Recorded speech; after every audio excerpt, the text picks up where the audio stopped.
After the tests by India and Pakistan in 1998, there was a relative period of strategic stability because both sides had established a sense of strategic deterrence.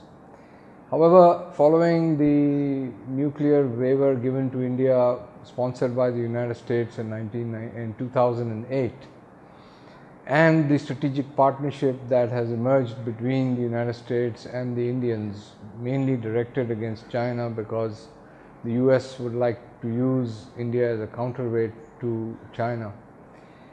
The Indians have embarked on a major program of strategic and conventional military buildup.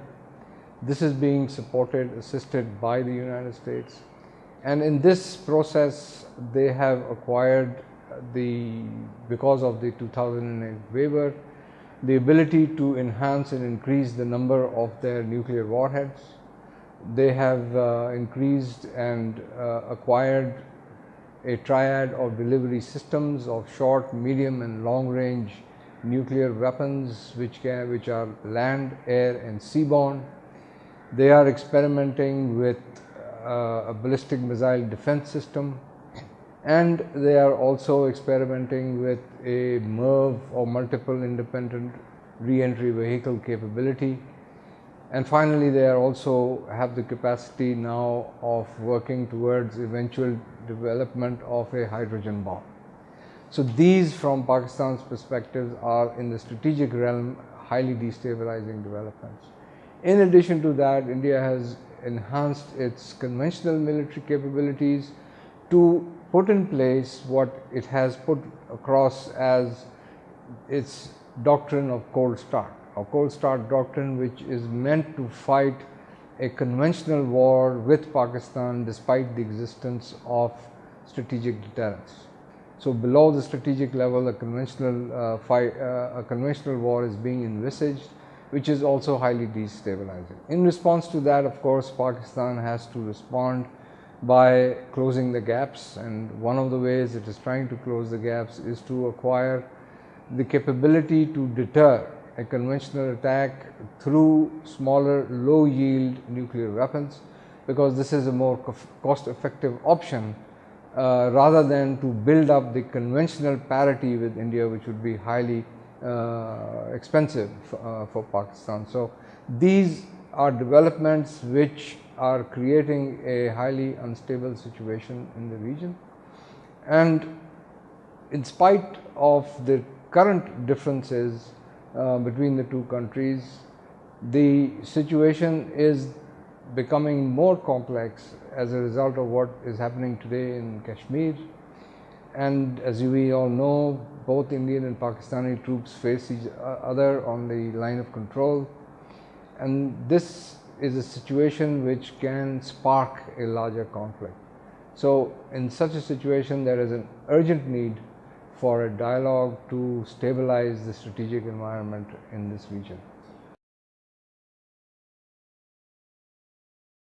When we conducted the tests in 1998, Pakistan proposed a strategic restraint regime, which was 3 interlocking steps relating to a dialogue to resolve outstanding political issues such as Kashmir, a balance of conventional forces, and measures to enhance stability in the strategic realm by not weaponizing our nuclear warheads or delivery systems, by keeping them separate, by preventing the evolution of submarine-based missile systems, or even by preventing a ballistic missile defense.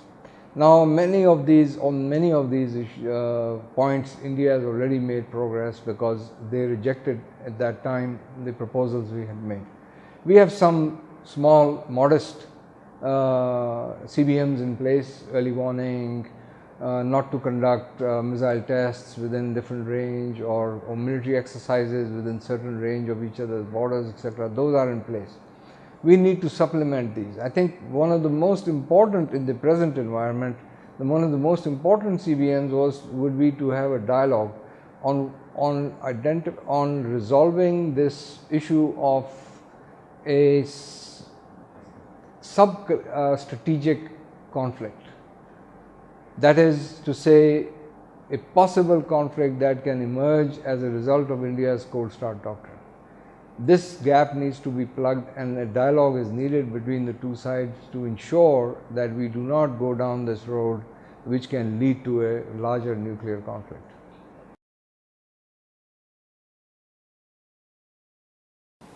I think now the time has come where that has changed.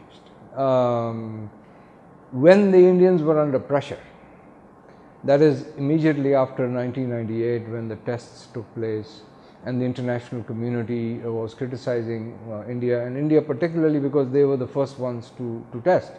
And a lot of members of the international community recognized that Pakistan had to respond. So the Indians were feeling under a lot of pressure, and that was the time when they engaged with us. That was also a time when they tried to look for areas of commonality, and that was, as I said earlier in another question, that the Lahore Agreement was a document that showed some of the areas where we were on the same page, more or less, in terms of confidence building, etc. But after this change that has come about and this emergence of the strategic partnership between the US and India has taken place, India feels that it is on a different level and it no longer needs to engage with Pakistan. So one, there is no dialogue, we have no mechanism to ensure safety and security in terms of our strategic equation.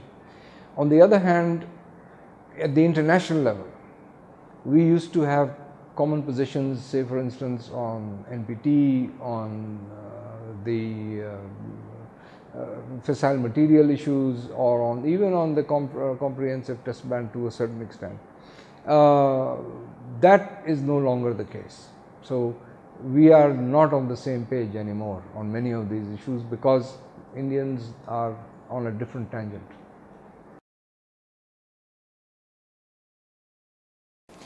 I think a little bit of history of the energy is necessary to be understood. The point is that the NSG was created by a group of countries that can engage in nuclear commerce, that have the capability to engage in nuclear commerce after the Indians tested their first nuclear device in 1974. So it was in reaction to that. It was meant to regulate commerce in nuclear materials that can lead to further nuclear proliferation. Now, because as I mentioned earlier, the US would like to use India as a counterweight to China and has evolved a strategic partnership with the Indians against the Chinese, they have been pushing the Indian case for membership of the NSG. In 2008, they facilitated the waiver from international safeguards for India. Now they are pushing their membership. All along, Pakistan's position has been that if there has to be a change in the international community's approach to dealing with countries that are nuclear weapon states but not members of the non-proliferation treaty, such as India, Pakistan and Israel, then this has to be done on a basis which is equitable and fair and non-discriminatory. Obviously, there has been discrimination against Pakistan in the context of the NSG waiver for India, and now for pushing India's membership of the NSG. Pakistan has taken a principled stand, and I think some of Pakistan's friends have taken a principled stand on this issue, whereby they are saying that there should either be a criteria-based approach which applies to everyone equally and uniformly, or India's credentials or India's membership should be considered on the basis of current criteria, and that criteria is membership of the NPT, which India obviously does not fulfill. So if this rule has to change, then it would only be fair and equitable that it is changed for everyone and not just for India.